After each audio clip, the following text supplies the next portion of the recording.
Hello दोस्तों, तो आपका स्वागत है बीपीएससी एसएसटी हब चैनल पर। तो आज हम लोग पढ़ने वाले हैं एनसीईआरटी सार संग्रह से, है ना। चैप्टर का नाम है भारतीय संविधान के भाग।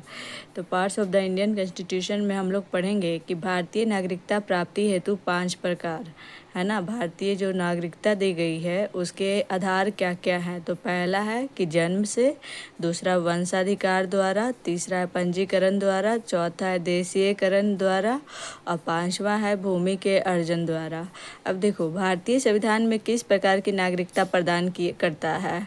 तो भारतीय संविधान में जो नागरिकता प्रदान की जाती है वो एकल नागरिकता प्रदान की जाती है। संयुक्त राज्य अमेरिका यूएसए ने दोहरी नागरिकता के सिद्धांत को अपनाया है। जो हमारा अमेरिका जो देश है वहाँ कौन सा नागरिकता अपनाया गया है, तो वहाँ दोहरी नागरिकता अपनाया गया है। नागरिक संशोधन अधिनियम 2019 सीएए में किन देशों के हिंदू, बौद्ध, सिख, जैन, पारसी तथा ईसाई नागरिकों को भारत की नागरिकता प्रदान करने का प्रावधान है। तो सीएए 2019 के तहत पाकिस्तान, बांग्लादेश तथा अफगानिस्तान के देश के लोगों को, है ना, जैसे हिंदू हो गए, बौद्ध हो गए, सिख हो गए, जैन हो गए, पारसी हो गए, ईसाई हो गए, ये जितने भी लोग भारत में आकर के रह रहे हैं उनको भारत की नागरिकता प्रदान करने का प्रावधान सीएए 2019 के तहत किया गया है। भारतीय नागरिकता की नागरिकता किस आधार पर समाप्त हो सकती है। तो भारतीय नागरिक की नागरिकता परित्याग, अगर वो अपनी इच्छा से छोड़ दे, पर्यावासन या तो किसी दूसरे देश में जाकर बस जाए, वंचना के आधार पर नागरिकता समाप्त हो सकती है ना। भारत से बाहर लगातार कितने वर्षों तक रहने पर भारतीय नागरिकता समाप्त कर दी जाएगी। अगर आप भारत से लगातार 7 वर्ष तक भारत से बाहर हैं, दूसरे देश में रह रहे हैं, तो आपको भारतीय नागरिकता समाप्त कर दी जाएगी।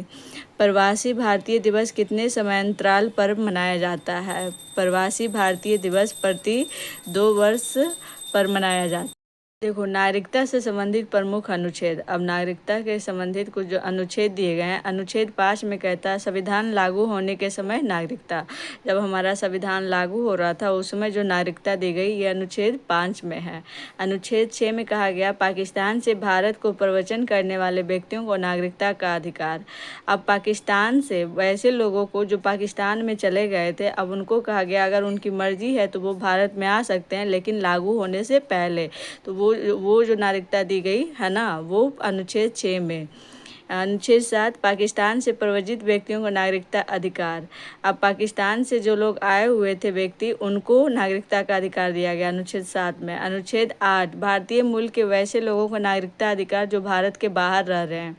अनुच्छेद 8 में कहा गया कि वैसे लोग जो भारत के बाहर रह रहे हैं उनको नागरिकता का अधिकार अनुच्छेद 8 में दिया गया है। अनुच्छेद 9 जिस व्यक्ति ने स्वेच्छा से विदेशी नागरिकता प्राप्त कर ली है उसकी भारतीय नागरिकता समाप्त मान ली जाएगी। अनुच्छेद 9 में कहा गया है कि जो व्यक्ति अपनी इच्छा के अनुसार दूसरे देश का नागरिकता अपना लेता है तो उसको भारतीय नागरिकता समाप्त कर दी जाएगी। अनुच्छेद 10 में कहा गया नागरिकता संबंधी अधिकारों की निरंतरता। 10 में कहा गया संसद द्वारा कानून बनाकर नागरिकता अधिकारों का नियमन, यानी नागरिकता पे कौन कानून बना सकता है, तो संसद बना सकती है। लक्ष्मीमल सिंघवी समिति किससे संबंधित है। लक्ष्मीमल सिंघवी समिति दोहरी नागरिकता से संबंधित है। किसी व्यक्ति द्वारा भारतीय बैंकों में धन जमा करके भारत की नागरिकता नहीं प्राप्त की जा सकती है। अगर कोई व्यक्ति भारतीय बैंक में अगर पैसा जमा करे तो वो भारत की नागरिकता प्राप्त नहीं कर सकती है। भारतीय संविधान में एकल नागरिकता का प्रावधान किस देश से लिया गया है। तो भारत में जो एकल नागरिकता का जो प्रावधान है वो ब्रिटेन से लिया गया है। भारतीय मूल के व्यक्ति पीआईओ का कार्ड धारक भारत में नहीं खरीद सकता है। कृषि भूमि, है ना। अब देखो, NRI, PIO and OCI card धारक में तुलना।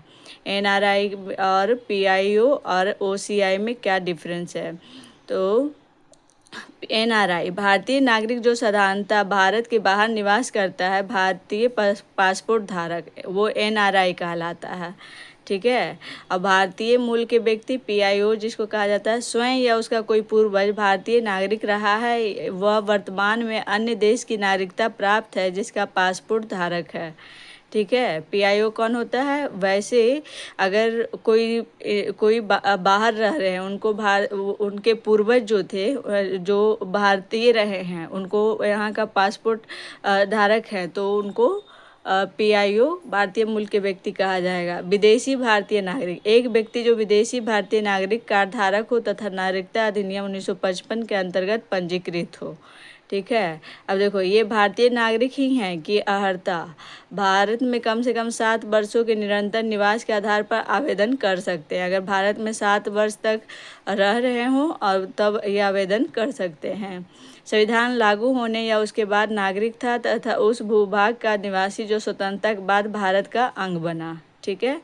प्राप्त होने पर लाभ, सभी लोग जो सामान्यतः भारतीय नागरिकों को प्राप्त है। अगर ये भारतीय नागरिकता अपना लेते हैं तो जो भी यहाँ के लोगों को जो भी लाभ मिलता है, ये इनको भारतीय नागरिकों को जो भी प्राप्त है, ये उनको भी मिलेगा, कोई विशेष लाभ नहीं। ठीक है। PIO को एक FIRO वाले लाभ के साथ पंजीयन से छूट, भारत में कितनी भी अवधि तक ठहराव के लिए, वीज़ा नहीं, NRI में नहीं है। अब PIO में हाँ, जीवन भर वीज़ा आ सकते हैं। मताधिकार दे दिया गया है NRI को, बट PIO को नहीं दिया गया है और OCI को भी नहीं दिया गया है। LM सिंघवी की अध्यक्षता में गठित समिति ने प्रतिवर्ष 9 जनवरी को प्रवासी भारतीय दिवस मनाने की अनुशंसा की। अगर आपको मेरी वीडियो अच्छी लगती है तो लाइक करें, कमेंट करें और शेयर करें, है ना। धन्यवाद।